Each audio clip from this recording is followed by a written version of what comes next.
Line, a Fireside film podcast. I'm Grant. And I'm Drew. And today we are going to be talking about the new A24 film, Eddington. Eddington by Ari Aster, who's directed Beau's Afraid, Hereditary, and Midsommar. And this is my first Ari Aster film. This is also mine. I haven't seen any other ones. Yeah, I guess he and Walking Phoenix have got like a thing going, though. They've worked together twice now, right? Yeah, 2 for 2 on his last 2 films. Yeah, I need to watch Hereditary and Midsommar at least. Probably Beau's Afraid too, but I just have not gotten around to them. Yeah, neither have I. I think this was definitely a change of pace for Ari Aster as a filmmaker, just based on he's done like edgy horror, and now it's like I think there's some thriller elements to this movie, but it's definitely not horror. Yeah, this is like, well, there's a lot going on in this movie. That's true. Before we dive into what we think this movie is, first off, how are you? Are you doing well? I'm very tired, but I'm good. I'm good. Okay. Yeah, I'm doing. How are you? I'm doing great. Yeah, doing awesome. What are your general feelings on this movie? I think going in, I was pretty excited. Mm-hmm. Or I think I was intrigued. A, because the reviews were kind of polarizing, so that added a little bit of like, oh. And B, I thought lots of aspects of the trailers in the marketing were interesting. I like the fact that it was a modern Western. I like the fact that it played with COVID. I thought that was interesting. I'm like, that's interesting. Where are they going to go with that? And then this movie is very political. And I don't think that's necessarily bad, but it's like, obviously you have right versus left. Yeah. And that was set up in the trailer, so I was like, okay, this is interesting. I wonder where this is going to go. Yeah. I think I was in a similar boat of like, I went into this movie with a very open mind of, okay, this has been marketed as a modern Western. This is an A24 movie. It's Ari Aster, like big names. I mean, this movie is starring Walking Phoenix, Pedro Pascal, Emma Stone. Like, that's just 3. The cast is Austin Butler. Did you say him? Yeah, he's like in this movie. Barely though, but we'll get into that. He's in this movie. Like, yeah, I mean the cast is crazy. I mean, Oscar-nominated or Oscar-winning cast just like littered kind of around the setting of Eddington. So I was definitely intrigued. I mean, can I just say how I felt leaving this movie? Yeah, you should. I feel like I kind of watched nothing. The first thing Grant said when he left is, that was forgettable. Well, and it wasn't forgettable in the sense of like, I remember scenes from the movie, and I remember the vibe of the movie, which is great. But I don't think this movie is going to leave any lasting impression on me whatsoever. And I hate saying that. Like, I think Ari Aster's great. I have a ton of respect for him. I think the actors working on it are great. I have a ton of respect for them. I had a vision of how I thought this movie would end, and it just took kind of like not a good left turn from what I was hoping for. Yeah, for sure. Because I think this movie had a lot going on. Yeah. And a lot of the complaints maybe in some of the reviews I've read have been like tonal changes. And people saying, oh, this movie, you just aren't ready for how it's going to change tonally, and some people weren't a fan of that. I kind of see where they're coming from it, but tonal changes worked in movies before. I mean, that's what Parasite did remarkably well, was that movie was like all about tonal change, right. You know? And it was executed at a very high level. I think this movie just didn't have a clear vision for where it should be going tonally, even if the tone was changing. Does that make sense? It does. Yeah, for sure. I think yeah, I mean, I liked the first half of the movie significantly better than the second half. And I think it's because I liked all the setup and where it was going. Yes. And then it was just such... I mean, we'll get into it when we remove spoilers, but yeah, I don't know. It was I don't know. Should we just... I mean, we can just go for it. My thoughts were very middle of the road. And would you say yours are maybe similar? Yes, but I think I think there's lots of good and lots of bad, and it averages to middle. Yes. Yeah, I agree with that. But you give your thoughts, and I'm going to move that log to better fit the fire. Okay. Awesome. This is just straight up spoiler warning right now. If you're going to see Eddington or interested in seeing Eddington, you probably should see it before you listen to this part of the podcast. If you're watching us on YouTube, I hope you're getting a nice view of Drew stoking the fire. It's kind of smoky more than flamey right now, but yeah, this has been a struggle on the fire end today, but it's okay. All right. Hopefully So, that works. spoiler warning has been issued. Smoke has been stoked. I straight up just did not like where this movie went. Yeah. And I feel like there was like enough weirdness going on. Like I thought there was just gonna be this whole setup with Emma Stone's. I guess her name is Louise.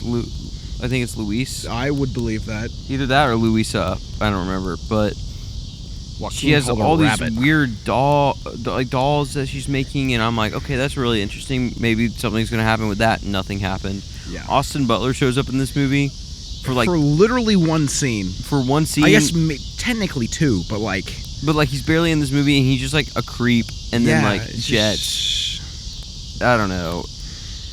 Pedro is fine in this movie, but he's marketed as like the second lead. And dies halfway through. Which I don't think is a bad thing. If the movie was going to go where I had hoped it was going to go, I'm like, okay, that's cool. You kill off the guy that everybody's expecting to live, great. But he just kind of died. And then you're like, all right, now what? That's kind of what I felt like half of the time in this movie was like, okay, this thing happened. All right, now what? I was a little bit like, hands were up in the air. I don't know. I was struggling the whole movie. I don't know what's going to happen. But what about you? I think what this movie was trying to be. I liked all the political commentary. I liked that it didn't necessarily preach heavy in one direction or the other. It was just a balanced take on 2020, and I feel like it encapsulated the chaos of living through the pandemic well. Mm-hmm. But it had no skeleton to rest on. The plot was just incredibly weak, and it's I like certain concepts and certain risks that Ari Aster took, but then it was the plot was just bad. Yeah, I thought that the COVID thing would be the backdrop for a really a thriller movie or something like that, and it just kind of was it kind of ended up being the whole movie. COVID, this whole backdrop just kind of was the only thing I really remember from this movie that was of any substance, which is not good. I think about something like Get Out, you know, where that movie was, there's obviously this whole racial commentary backdrop, but then it's a thriller. But the plot, it has the skeleton to stand on, for sure. Yeah. This movie felt similar in that, okay, there's a very specific commentary that this film is doing, but there's just nothing that it builds to. It just kind of exists, Right. So, that being said, I don't know. I actually want to hear more of your thoughts before I say where I hoped this film would go. Sure. I think I'll get into specific positives I liked. I liked the COVID take. I liked a lot of the side characters. Who's the black cop? What was his name? Michael. I liked him a lot. I wish he was in more of the movie. Mm-hmm. And honestly, that's kind of how I felt with a lot of the characters. Not that Joaquin, I think he did a good job. I think his performance was really good. But Emma Stone, incredible actress, one of the best actresses working. She was kind of wasted and didn't do anything the whole dang movie. Yeah. And Austin Butler too is and I don't want it to be all these incredible actors are in the movie. It's just none of the side characters did anything. Yeah. So it's why are you casting Emma Stone? Yeah, and for a role that's she's in 3 scenes and then leaves. Yeah, and then never comes back. Pedro is obviously an incredible actor. The market is probably oversaturated with him right now. Yeah, but you want to go see a Pedro movie? There's like 3 or 4 in the theater right now. Yeah, like just go see something different. It's crazy, bro. But I didn't think that this was necessarily like I thought the role opposing Joaquin was great for him, and he has this whole scene with his son, and like I kind of think, okay, they're starting to build his character. Yeah, I like that. And then he just dies, and I'm like, okay, like I don't know much about his character. I don't care for him, and I guess they killed him off halfway, but I mean, I don't know. I kind of wanted more from him, like from his character. I wanted to know more about him. And before we have enough scenes or anything, he just is dead. So, and he's not necessarily the villain either, because they don't give you much to hate about him. Like, yeah, maybe he's a little bit of like a cynic at times, or like, yeah, he has differing views than Joaquin. And there's like shady stuff that he's done that's alluded to, but it's not like that never played out in the movie. Yeah. I think this movie just had too much going on, honestly. Hey, the fire's coming back. It is coming back a little bit. Do you have any more likes? Maybe, but I can't think of any right now. So let's just. What did you not like specifically? Specifically, I didn't like. I have one major dislike that I think affected the whole movie, but I don't even dislike that they killed off Pedro. I disliked that they brought Antifa in. And okay. I don't think, I understand what they were kind of trying to do. It's all tied into the political 2020 commentary, whatever. It felt shoehorned into me. It did feel incredibly shoehorned in. And this is where I was hoping the movie would go. So, Joe kills Pedro. He kind of goes to his breaking point. Or Joe. Is that his name, Joe? That sounds right.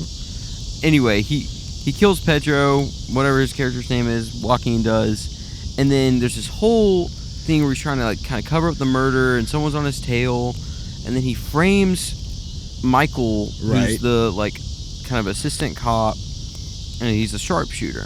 I'm thinking, oh, Michael's gonna catch on, and Michael is gonna try to hunt down Joaquin, and that's gonna be sick. I wanted him to be the hero. Yeah, because Michael, you love Michael, you care about Michael. He's obviously been framed. Right. It's been set up. He's a sharpshooter. I'm like, make this a Joaquin versus Michael. Make him the protagonist. Joaquin's character is kind of he's killing people. He can become the bad guy now.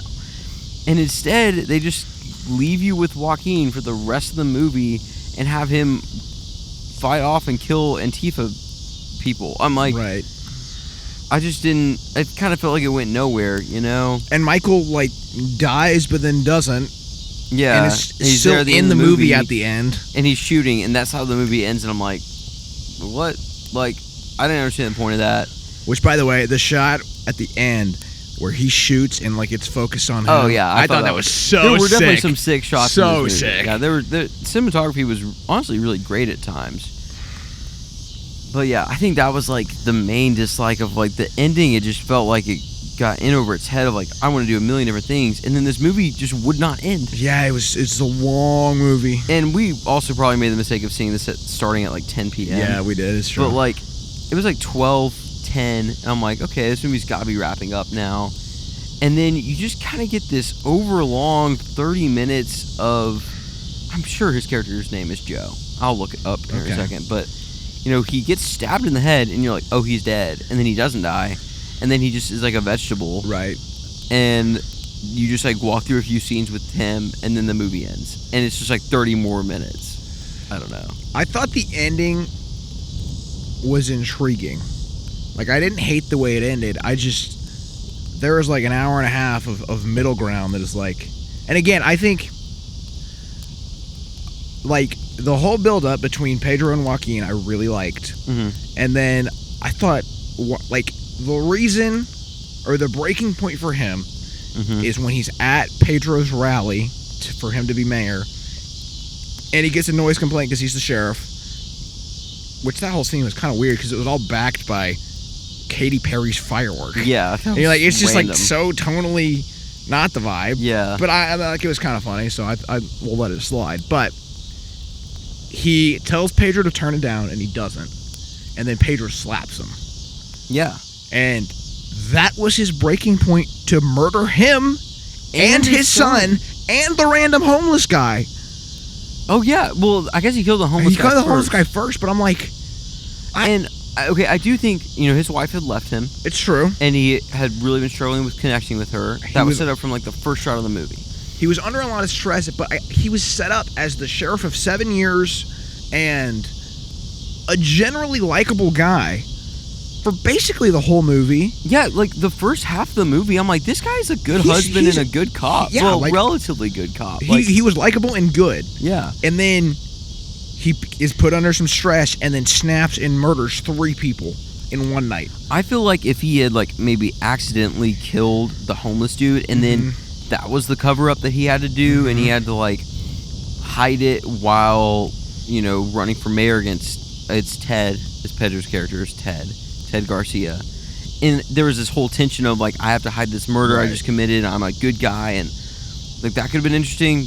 That was not the direction it went at all. Like, there was just multiple ways I feel like this movie could have gone that I would have been really interested in. And just didn't go that way. And I don't hate... Like, I kind of figured one of them would kill the other. Like, that's how it would end. Sure. But I wish the most interesting part of this movie was Pedro and Joaquin and their dynamic. And it's over halfway through. And you kill Pedro Pascal in an hour and a half in. Yeah. Which is like, it just felt like such a weird choice. Yeah. Yeah. Yeah. Sometimes a movie does something jarring halfway through, and I'm like, okay, that's an interesting choice, but the movie goes somewhere with it. Right.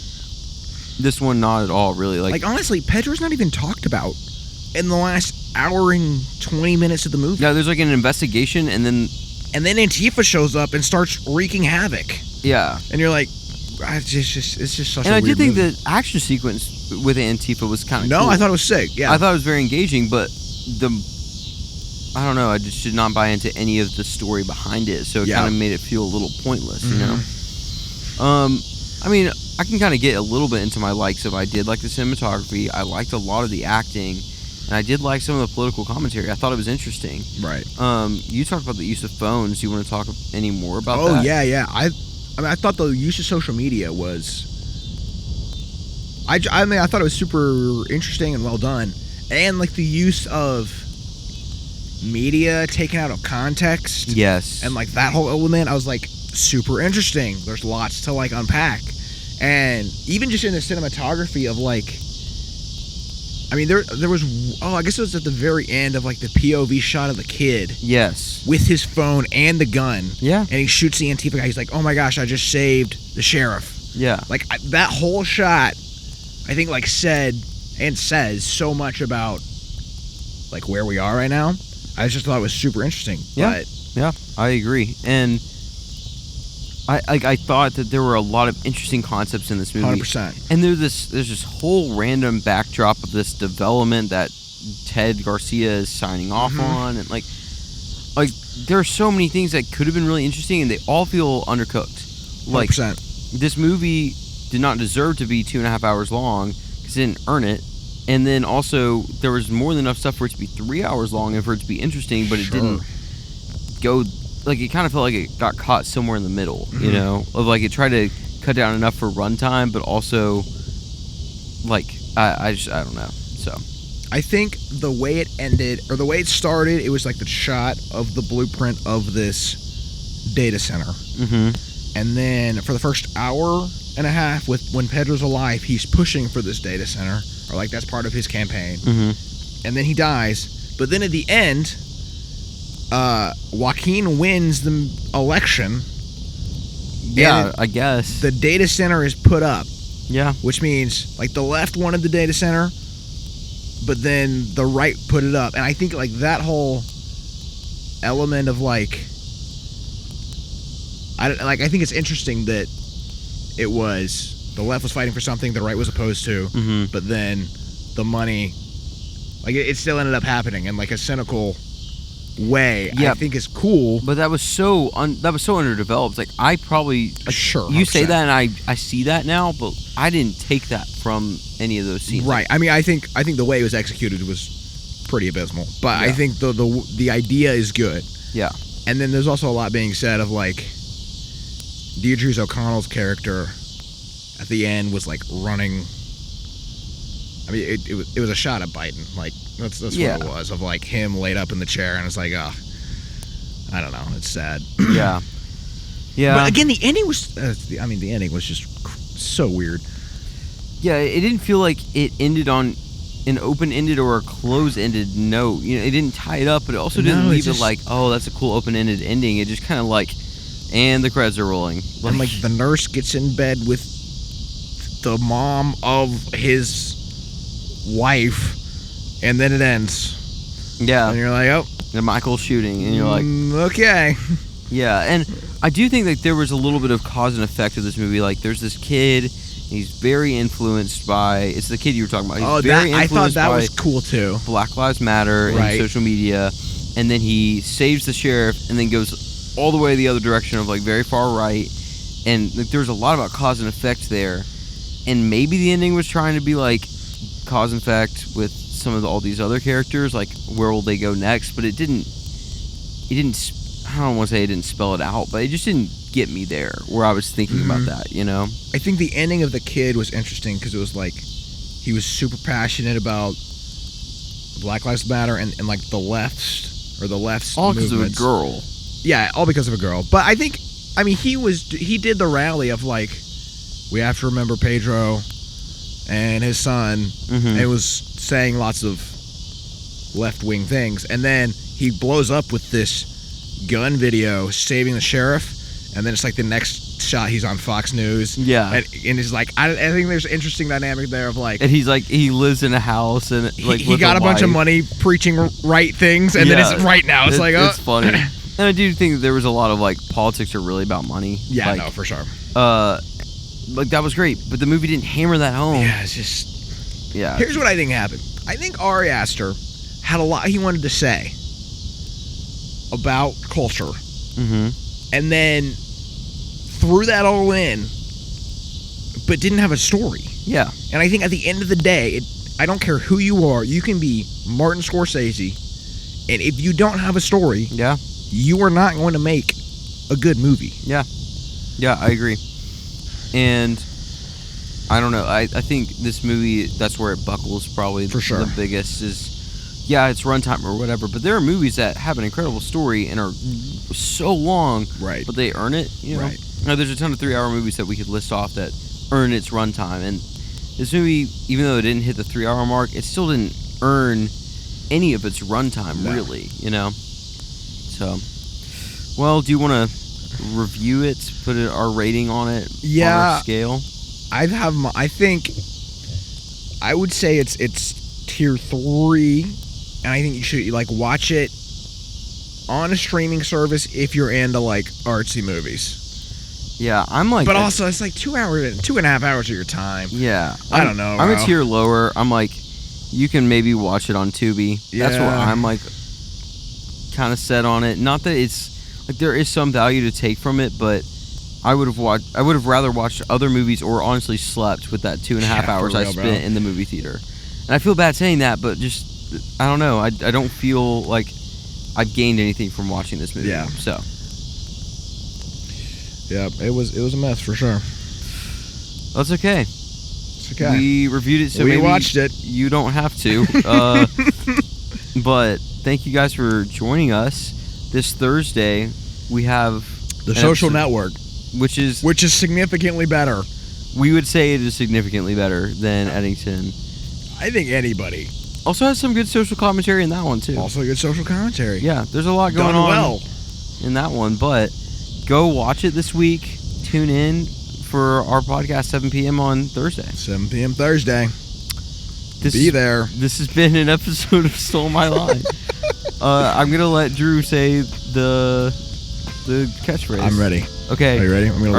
I'm looking in the camera. Let me prepare for this. All right. Okay. Go for it. Take a break. Enjoy a film.